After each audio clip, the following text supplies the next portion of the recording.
everybody, this is my 8x8. It's kind of a historical moment. I am doing an official test run. Let's open her up. I'll show you kind of what's going on here. Bear with me, everything's kind of tough whenever I'm doing things while I'm filming. So this is the RDWC. For those of you that don't know, that is a recirculating deep water culture hydroponic system.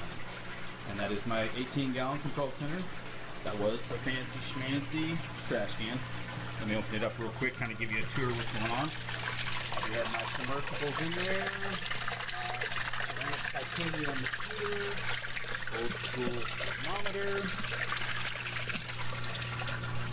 Seems to work fairly well. I am using the 3-inch current culture bulkheads.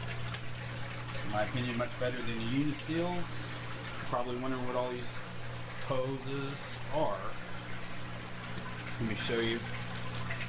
They are feeding on top water for my 6-inch net pots.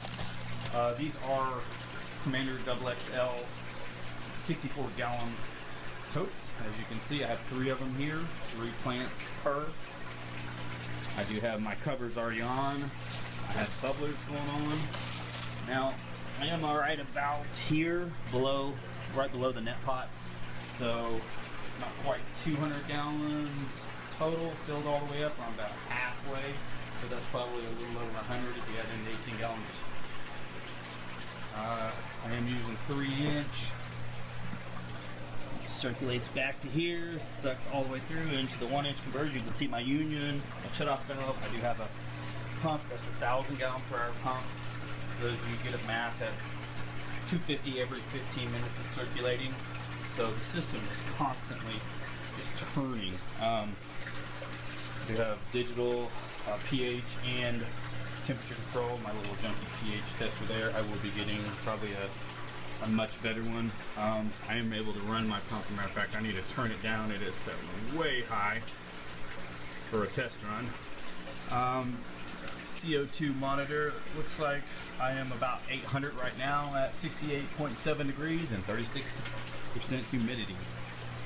I am on a passive air system. You can see up here, that's my carbon filter connected to a inline fan. And it runs, it's an 8-inch that runs 720 CFM. So anyways, hope everybody enjoys. This was all DIY, Frankenstein system. I'm kind of excited to see what happens. I have seeds germed right now, 3 different strains, 3 each. I'm hoping I get them all to pop, and I will keep everybody posted. Last but not least, meet the Helios Omega.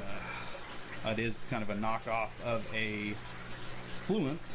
I kept that in mind when I originally was talking with a manufacturing company out of Asia. They had a cookie cutter light, and I went ahead and added my twist and flare to it. It took a couple months of working with them. It does have Bluetooth control. You can dim it, set timers. I do like the dimming feature a lot. As it sets right now, the running watts at 100% is a little over 800, about 823. And instead of 8 light bars like Fluence has, this one has 10. Of course, adjustable is a nice feature. If I want to shift them closer together, intensify the light wherever I need it. So, awesome setup. Those will be on sale once I test the system and prove that they are an awesome light and they're able to perform at about half of what Fluence is charging. I think Fluences right now are about $1,500, so about half of that. So think about that. For those of you that have looked into Fluence lighting and stuff like that. Alright guys, I will keep you posted on the next video. Peace out.